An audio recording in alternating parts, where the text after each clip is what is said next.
Hello, everybody. Thank you for joining us again. We have another great session here this afternoon. This is our penultimate session of the day on the Antiracism Toolkit for Organizations with Jocelyn, Dawson, Damita Snow, Randy Townsend, and moderated by Kerry, Webb.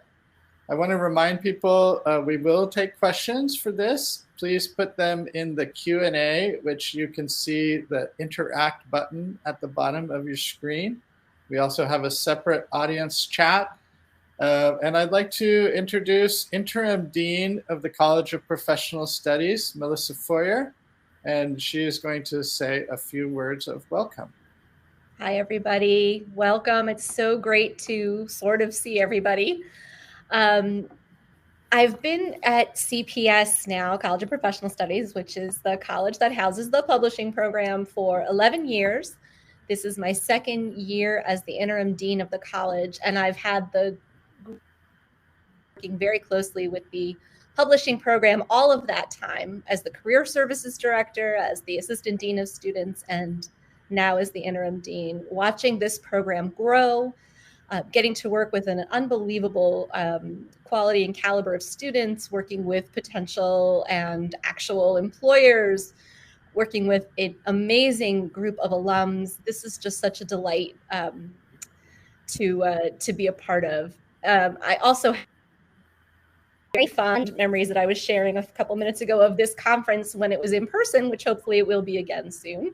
And Arnie Grossblatt, our former director, giving everybody cookies at like 7:30, 8 o'clock in the morning, which he really enjoyed. I don't know if anybody else did, but and then going into fabulous programming as well. It's a pleasure to sort of welcome everybody, although I know this is not the first session of the conference or of the day. I hope you've been enjoying the programming. For those of you who've been to other panels, I'm very excited for this particular panel discussion, and I want to go ahead and turn it back over to the people who you came here to see. But thanks so much for joining us. Thank you to John Warren and the whole team of folks who worked on this conference, and I'm looking forward to participating. Thank you very much, Melissa. And now I'd like to turn it over to Kerry and Jocelyn and Damita and Randy. Hello, my name is Jocelyn Dawson, and I'm working at Duke University Press. And we're going to be talking with you today about the Antiracism Toolkit for Organizations from C4Disc. Hi, I'm Randy Townsend, Director of Publishing Operations for AGU and Editor-in-Chief of the GW Journal of Ethics and Publishing.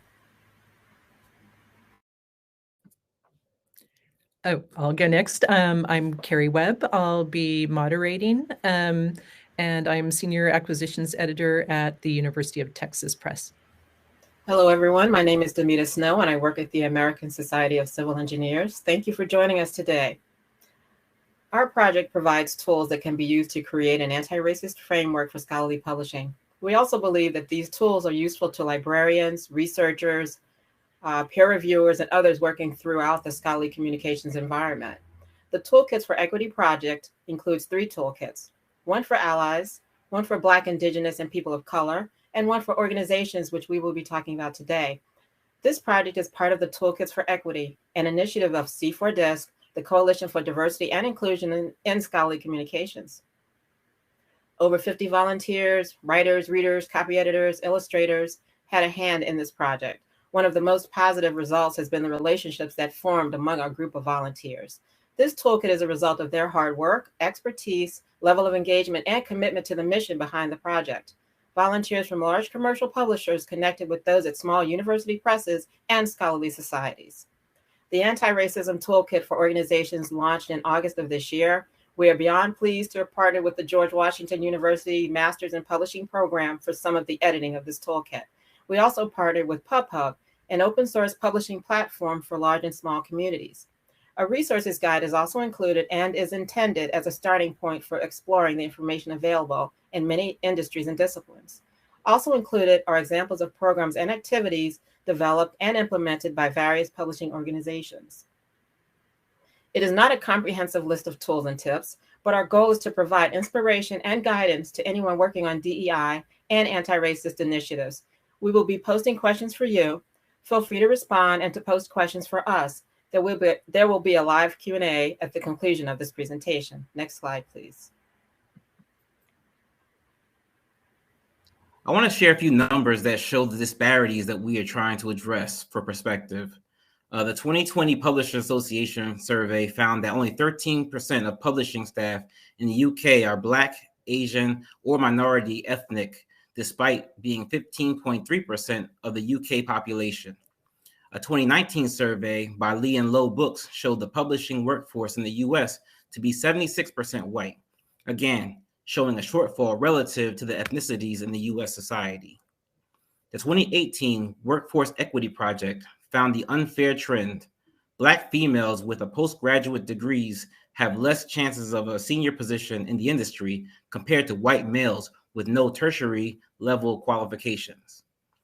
A survey of 33 countries in the journal Learn Publishing showed that scholarly publishing workforce is 91% white.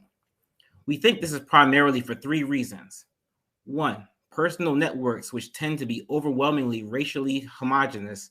So when we share job postings within our own networks, the problem compounds. Two, historically, publishing has relied on the labor of unpaid interns and low-paid entry-level positions, excluding people without economic advantages. And three, hiring organizations prioritize applicants with previous industry experience rather than those with transferable skills.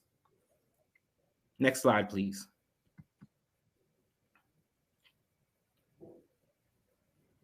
In recent years, numerous diversity, equity, and inclusion committees have started around our profession.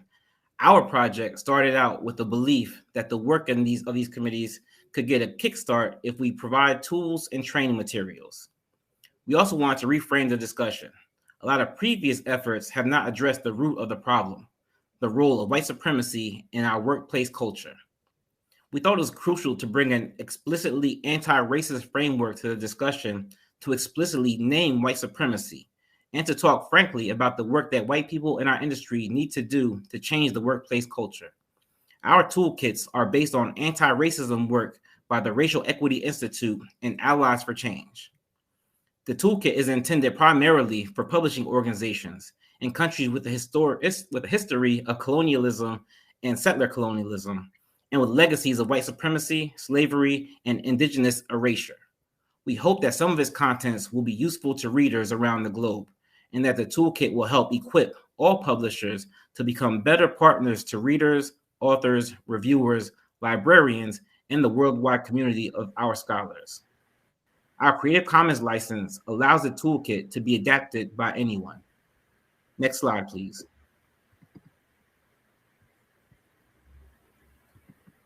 Randy used the phrase anti-racist framework. You may ask yourself, what do we mean by an anti-racist framework for scholarly publishing?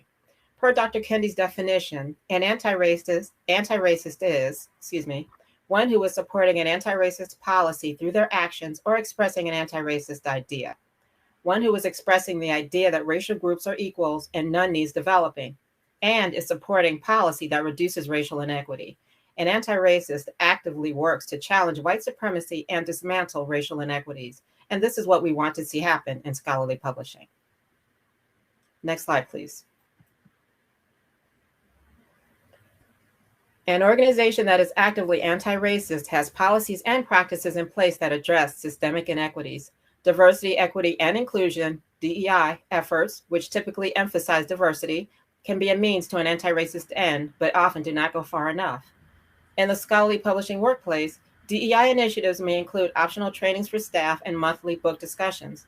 In contrast, an anti-racist workplace may eliminate unpaid internships, which exclude individuals from economically insecure backgrounds, mandate anti-bias training for hiring managers, and will discuss paths to advancement and promotion in the performance review process. While this toolkit uses the language of DEI, the approach taken here is an explicitly anti-racist one, using the tools of DEI to advance policies that reduce racial inequity. In order to disrupt the cycle of white supremacy in our workplaces, anti-racist publishers must decenter whiteness and normalize the perspectives and experiences of BIPOC staff. We should not only walk the anti-racist walk as individuals, but also question the organizational structures that should be changed. Next slide, please. The first section of our toolkit addresses the path to becoming an anti-racist organization. This section covers a lot of topics, and I'm going to share some of the top takeaways here. The first step in your journey to making sure your organization is truly anti-racist is to assess where you are as an organization with a workplace climate survey or with staff discussions. One of the next steps is to create a mission statement to guide your efforts. This should be both an internal and a public-facing document, and it should be paired with actionable steps the organization will take to embody the expressed values. Anti-racism needs to be baked into your recruitment and hiring practices. Members of the BIPOC community face significantly more hurdles during a job search than white people. According to one study, white applicants received 36% more callbacks than equally qualified Black applicants and 24% more callbacks than equally qualified Latinx applicants. So how can you make your hiring processes more equitable? You can anonymize resumes and cover letters, which can help hiring committees to avoid assumptions. You can mandate implicit bias training for hiring managers, and you can phase out referrals where people in your organization receive an incentive for recommending friends or colleagues for positions. And then you can evaluate where you post available jobs and expand that list. We also think that employee resource groups and affinity groups are a really important component of a DEI strategy. These are groups of people with similar concerns, interests, and backgrounds. They can provide support for BIPOC and other marginalized individuals, such as caregivers, people with disabilities, and more. And we have a sample list of affinity groups from different publishing organizations in the appendix of our toolkit. Next slide, please. Oh, one up. Sorry, Kerry. This toolkit also addresses glamour work and office support work. Glamour work is the plum assignments that get you noticed by leadership and could lead to a promotion. Who gets such projects needs to be reviewed in a fair and equitable way. Office support work, like the taking of notes or arranging catering for meetings, should be distributed fairly and equitably. Senior leadership's commitment to anti-racism also plays a huge role in the success of efforts. For example, leaders could state that work such as DEI efforts and mentorship can be considered when discussing raises and promotions. They can hold managers accountable and set goals for how assignments are distributed among their staff. And finally, leaders can model accountability and ensure that DEI and anti-racism are a key part of the workplace culture and strategy. Budgeting for DEI work is another crucial step, which we'll talk more about on the next slide. So I think Randy's going to post a question into the chat. If you're already working in scholarly publishing, does your organization budget for DEI work? And if so, how is it earmarked?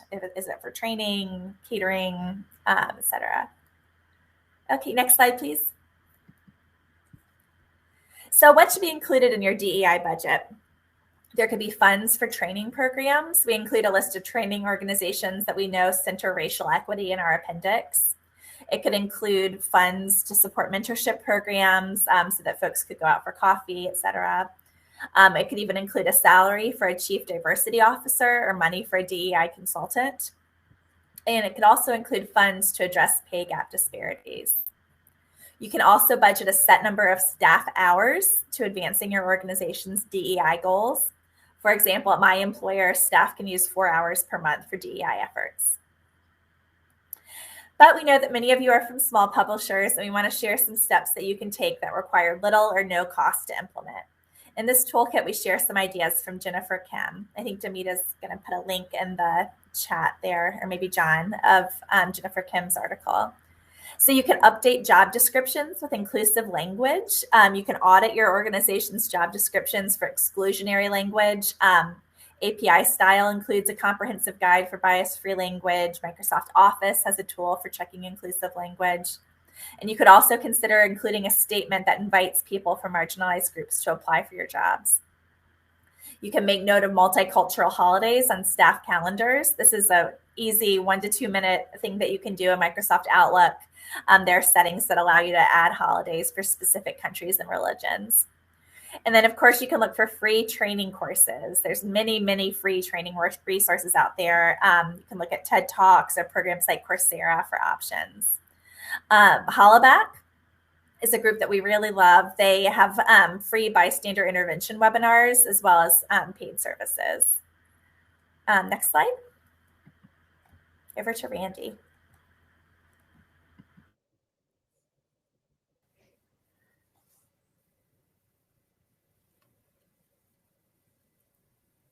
Can you move to the next slide, please? I think we might actually be on the wrong slide deck. Right. I think the slide deck. That is the incorrect slide deck. I'm not sure if you can see the support chat. I'm going to put a link to the slide deck in the support chat, and we're on slide number 9. Oh, okay. I think you're good now. So this is number 9 on my slides. Can you see the link in the support chat? Yeah. Okay, try clicking on that one and going to that number 9. Okay. Just a moment. We have a lot of different slide decks right now. We're really fortunate that there's a lot of groups that are very interested in hearing about the toolkit right now. So, okay, yeah. Let me try this.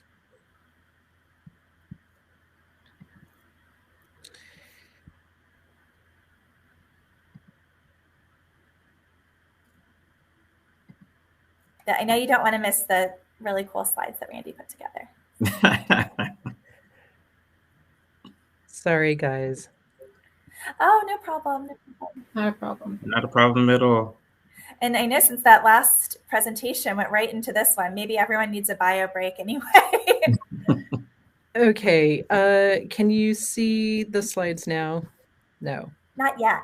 Okay, hold on.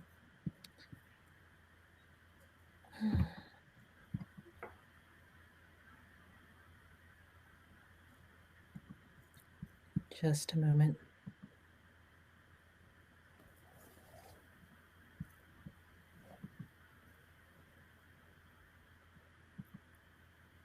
Yeah, well, the slides are coming together. We would really love to know in the chat how many of you are students and where you're located, and how many of you are with publishers and maybe where you're located.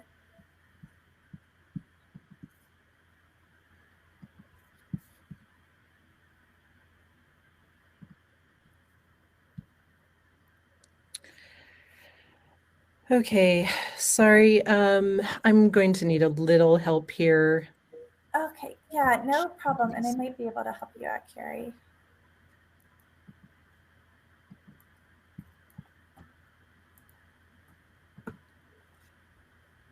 Okay, can you see them now? Not yet. We should be...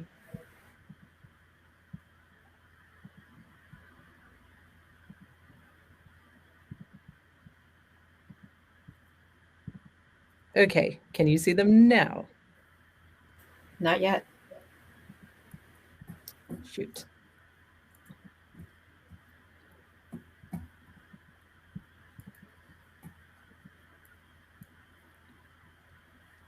Kerry, would it be okay if I shared my screen? Yes, please, please. Okay.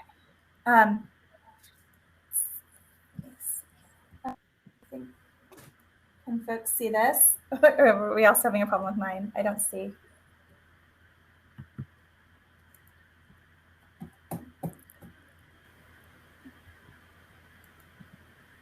Damita and Randy, can you all see mine? No. I cannot. Yeah, this is a little strange because it looks to me as though it's sharing. I'm having the same problem Kerry is. Melanie? I saw something blip for a second. Okay, it says not available while another user sharing. So is someone else able, Kerry, have you stopped sharing? Yeah, I stopped sharing.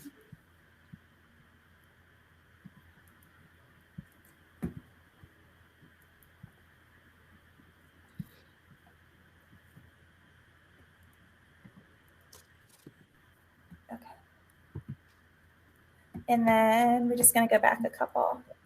We're just ruining the surprise for everyone. Okay, I think we're here. So Randy. All right, perfect. So if your organization was one of many who emphasized... I'm sorry, thank you. That's the right slide.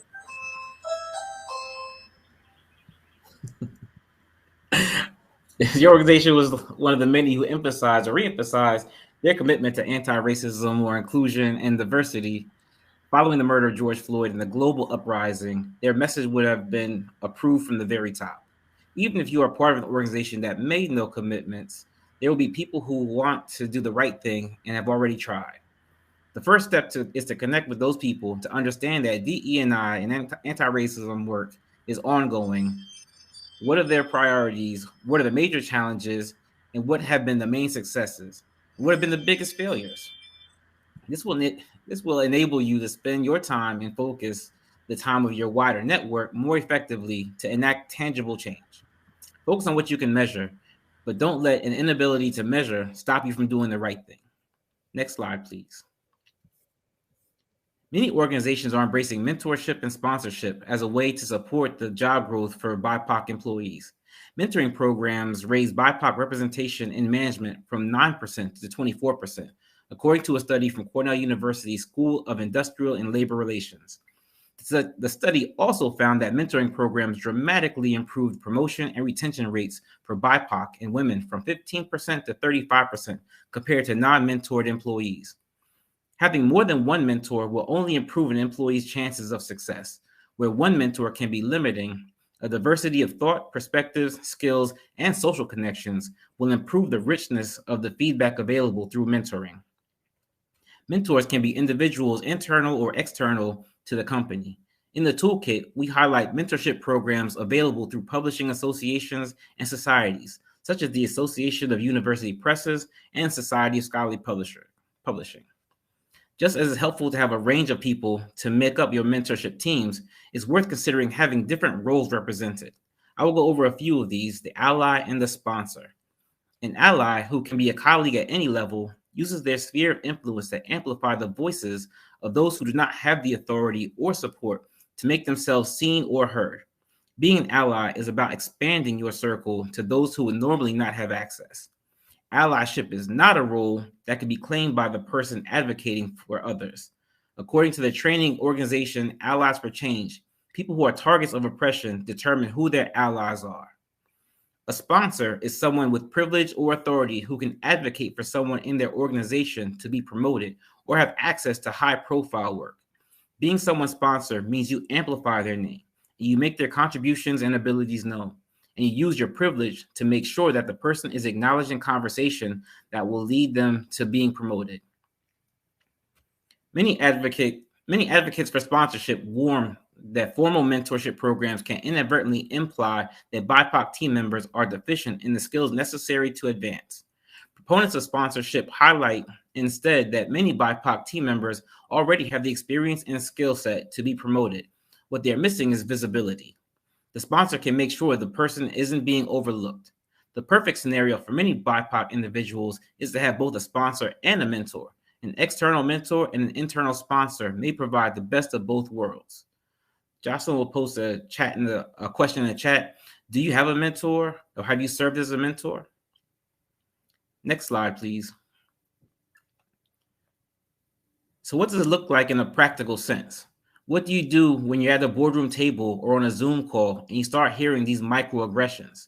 The power of the ally is to disrupt the flow of the conversation. Silence is compliance. Next slide, please.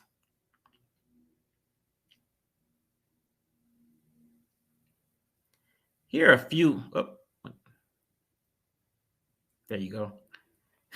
Here are a few examples of what disruptions look like in a practical sense, and some alternatives that could be used if you find yourself in the position of being an ally. Next slide, please. So whose responsibility is it to raise awareness around a lack of diversity and equity within an organization and to develop and implement solutions to address this? Some may assume that given those whom these issues directly impact, it is up to BIPOC staff to lead and maintain the charge. This is a mistake. When this work falls on the shoulders of those already feeling the weight of racism, this is known as cultural taxation. A range of voices should be included in this work, not only to encourage intersectionality, but also to avoid burnout. The burden should not fall on BIPOC staff when everyone has a responsibility to speak up and act as agents of change. The toolkit includes advice for BIPOC staff on how you can be your authentic self at work. First, be around those with whom you can be your true self. Get involved with volunteer groups and professional groups that align with your beliefs and values. Look for role models who have faced workplace challenges similar to yours. Observe them, get to know them, and consider asking them to be your mentor. And know when it is not working for you. If you find yourself emotionally drained, psychologically distressed, or mentally tired constantly, consider moving on from your workplace. If you are being discriminated against, harassed, or attacked, and you do not feel safe even after taking the proper measures, then it may be time to go. You deserve to work in an organization that treats you with respect. The upcoming Antiracism Toolkit for Black, Indigenous, and people of color will expand upon this topic. And if you are feeling like a token at work, look for ways to expand your professional network by joining interest groups and industry associations. Token meaning a hire just to check a box. Next slide, please. Tokenistic initiatives based on words alone inhibit the ability to address racism in the workplace. For example, organizations may make minimal efforts to discuss DEI in organized gatherings for BIPOC employees. White people, meanwhile, may not move beyond the initial steps of self-awareness and education to actually create a safer and more just work environment. Professor Kimberly Crenshaw coined the word intersectionality over 30 years ago. What it means is that we must consider everything that can marginalize people: gender, disability, immigrant status, age, socioeconomic status, race, language, and other variables. Intersectionality notes that everyone has their own experience of oppression and discrimination, and we need to acknowledge that. If you understand intersectionality, you can see all the ways people can experience racism with respect to their identities. Investing equally in each other's goals and issues can bring about transformative change. Next slide, please. It's important to audit your activities and organize the data. This allows you to understand where you truly are in segments of your business, determine organizational priorities, and begin sketching the path ahead of you. At AGU, we made DE&I an important component of our strategic plan. Part of the plan includes a dashboard that reflects activities in various departments and hopefully progress in expanding representation and participation. Here's a snapshot of data from our publications department activities. The toolkit has suggestions around how to conduct a workplace climate survey, an important step in understanding what needs to be done to improve DE&I. It's important that your organization approach such a survey thoughtfully, and possibly by working with a third party to ensure objectivity and confidentiality. Your organization also needs to be at the point that they can commit to taking action based on the feedback received. Next slide, please. If we can just take a moment, we also want to invite you to hop over to the participant interaction section. You can post specific questions we can follow up on after the presentation there. So make sure you're not putting questions in the chat, but in the interactions section. Thanks. Pay equity audits are another important metric to incorporate. Fundamental to conversations about equity is the issue of pay in scholarly publishing. Low pay is an obvious barrier to equity if individuals without a financial safety net cannot afford to work in the industry. Discussions around entry and mid-level pay and paid internships should be part of every organization's budget cycle, and organizations should regularly perform pay equity audits to ensure that there are not gender and racial disparities in pay. I want to touch on the racial wage gap. Earlier this year, PayScale did research on the state of the racial wage gap and found that when considering experience, education, and occupation, most men and women of color continue to earn less than white men. This difference can amount to hundreds of thousands of dollars for BIPOC over time. Organizations should conduct a pay equity analysis to see if you're paying BIPOC statistically less than you're paying white staff members. And if there are gaps, identify how they came to be in the first place. To prevent future inequities around pay, salary ranges should be included with job descriptions. Human resources should not ask applicants for salary history, which can reflect past pay inequities. And organizations should ensure equal access to special projects, hands-on learning events, and visibility to senior leaders. So we don't offer any surefire solutions to the issue of pay in the toolkit, but I wanted to point to a few ongoing conversations. As I do this, I want to ask you all for your input. We're going to put a question here in the chat. How should small publishers, particularly nonprofits with tight budgets, address pay issues? Okay, great. Yeah, excited to see our. So a few of these conversations. So at Beacon Press, which is located outside of Boston, they've recently raised entry-level wages. Their director, Helen Otwan, says, in addition to wanting to compensate our talented staff for their sustained hard work, we want to do everything we can to bring more BIPOC individuals and those from historically marginalized communities to Beacon Press and publishing, and also to help make publishing attractive at all levels. We hope this encourages other publishers to look at their salary ranges and make publishing viable for many without generational wealth. Then we have an article in the LA Times, which pointed to low editorial assistant pay, which led to fewer people of color in positions to advocate for work by BIPOC authors. The article I list here points to this as a key contributor to the low advances that many Black authors shared with the hashtag publishing paid me. Then we have a Scholarly Kitchen post here for an interview with Becca Bostock and Dominique Moore, who are two University Press staff that are looking at pay equity. And their session is on the 27th. They'll have the closing session of this conference. So I really hope that you can make that. And we'll put a link here in the chat to their Scholarly Kitchen post. Thanks, Randy. And then we've got a recent study from the Brookings Institute that presents data on how efforts to reduce inequality can benefit the overall economy. And we'll put a link to that in the chat. I also want to mention a conversation from the library community that resonates with many of the conversations taking place in our field around pay. Vocational awe is a phrase coined by Fobazi Michelle Ichar. Ichar is writing about librarianship and how the noble values of the profession are often used as an incentive for staying in a low-paying profession. She writes that the grand missions of literacy and freedom, also ideals held by many academic publishers, can obfuscate issues around compensation. The reality is that you should be paid fairly and equitably. Low pay and vocational awe, which are both factors that many of us have taken for granted in pursuing this industry, are difficult and awkward to talk about and even more difficult to address. I'm really eager to learn from this audience and to read the ideas that you put in the chat. And we've got a link here to Ichar's article about vocational awe.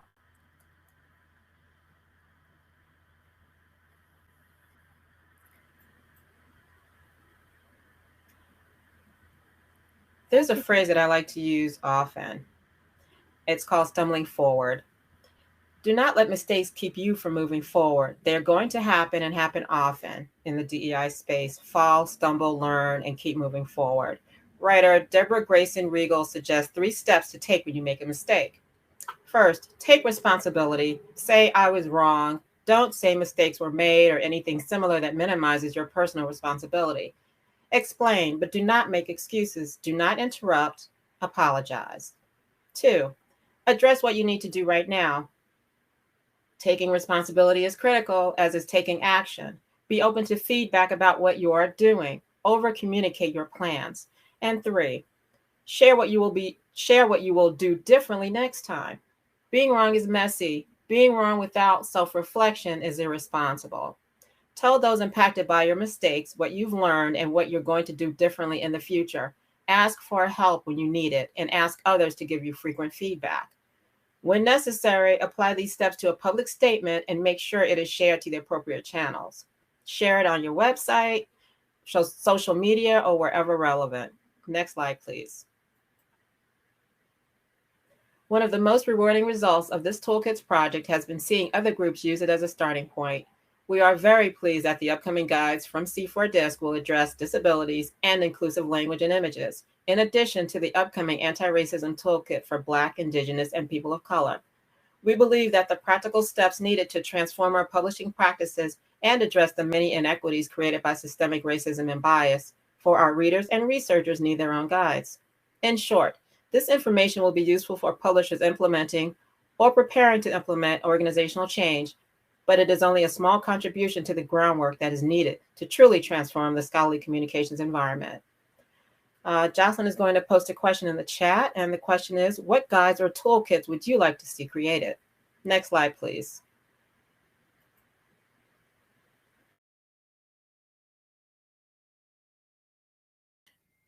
As Kerry mentioned, please do put your questions in the chat. Go ahead, Kerry. Oh, I was just going to follow you up right there and say the same thing. So if you look on the lower, it should be to your right-hand side of the page, there's a button that says participants. I think you can click onto that, and that's where you can post questions. Does look like we have one question already, but please keep sending whatever you've got to us. So a question about for, a dominant group such as white people in publishing, what are the incentives for such groups to participate or push these types of initiatives that we've been talking about today?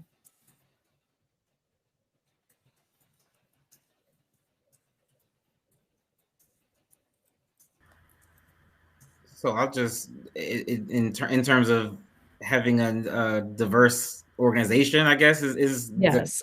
I think that's the gist of it. So I'll frame it the way that AGU has framed it historically, because there are challenges going on in science, not just climate change as an example of my example, where it has global impacts, and you get better results by including different perspectives. It brings in new ideas, it brings in new considerations, and you're expanding beyond your network. If you're only talking to people that think like you, look like you, talk like you, have your own shared experiences, then you're going to be very limited in the way you can respond and the ideas that you can come up with. And it's almost it's really, really challenging to innovate in a way that's most effective. So to have a more diverse organization that's inclusive and safe and respectful and welcoming produces better results. That's been AGU's position, and it's been demonstrated through our actions and our activities as a successful approach. I'll just piggyback on what Randy said. The benefits of diversity in any organization is, as Randy mentioned, more innovation. It enhances the scholarly research community by having diverse voices at the table, so to speak. So there are many, many benefits. We don't have a lot of time today to go into all of them, but the list is long. Yeah, I agree. And again, I'm watching for questions now, but if you are looking to post a question for us to answer, go to the bottom of your screen. There should be a button that says interact. Press that, post your question, and that way I'll be able to see it since I can't see the complete chat. But if you go to the interact button, we can answer questions there.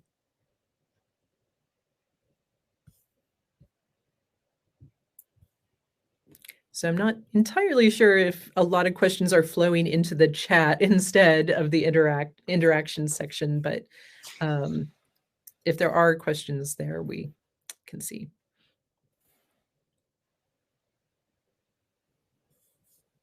I have a question for you, Randy. So you helped shepherd the work of the Masters in Publishing program students and their work with the toolkit. What do you feel like the students got from being part of the project? I know that we got a lot of really helpful perspectives and a lot of great questions about work that we had submitted.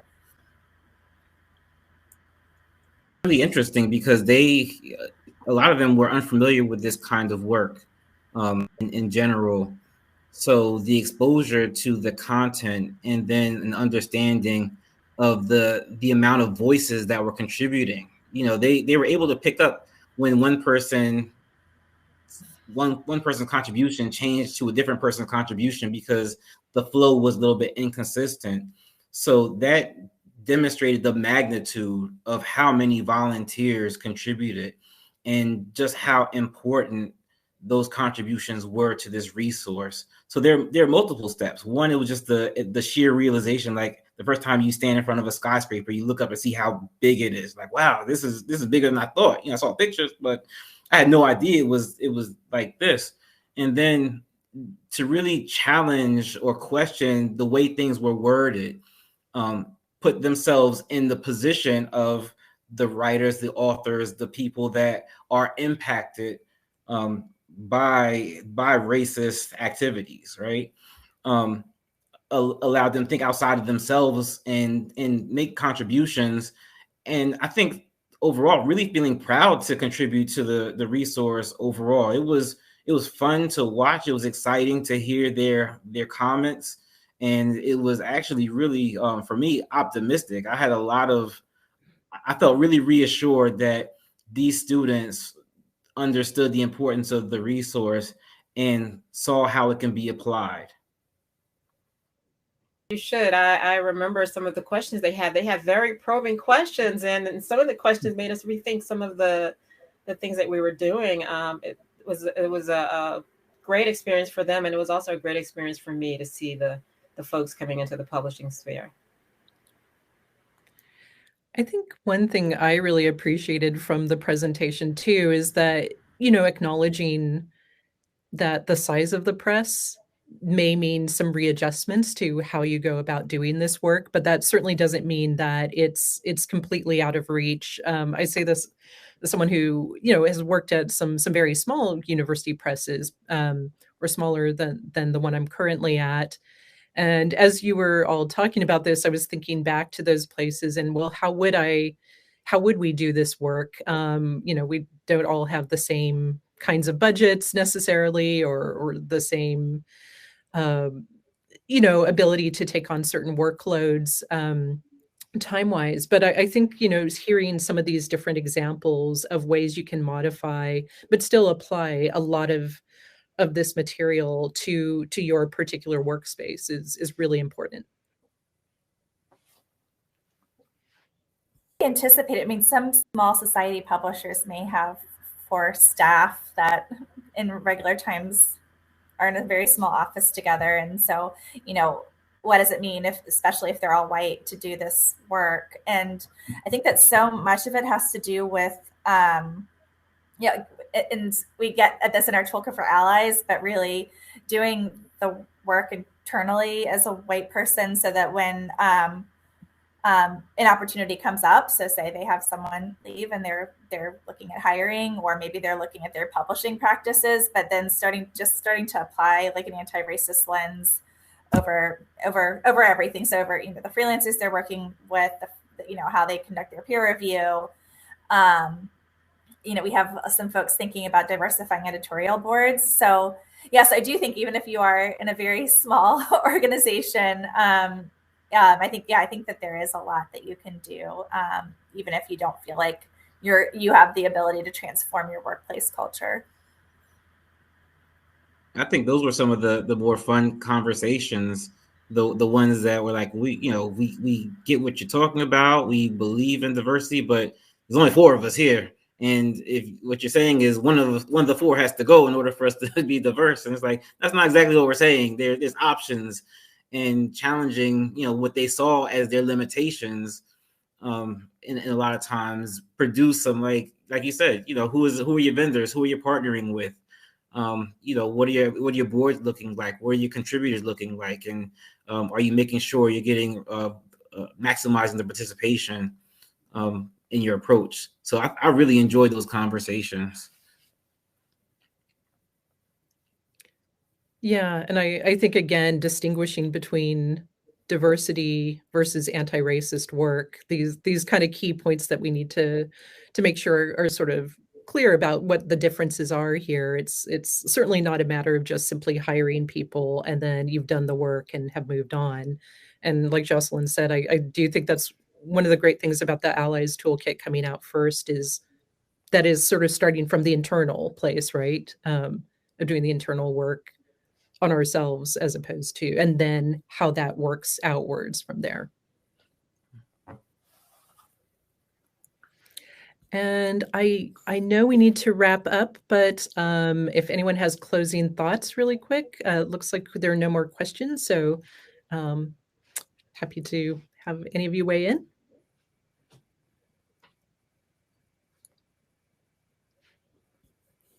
Everybody, this is John Warren, and I'd like to thank our guests, Randy Townsend, Damita Snow, Jocelyn Dawson, and moderator Kerry Webb for this excellent presentation. We have one more presentation for the day, our closing plenary with Stephanie Williams, director of Wayne State University Press, and Walter Biggins, editor-in-chief at University of Pennsylvania Press, with a conversation on career development and equitable publishing. So really picking up off of this conversation, I'm sure. And I look to see everybody in that room in just a moment. Thank you all very much. Thank you. Thank you.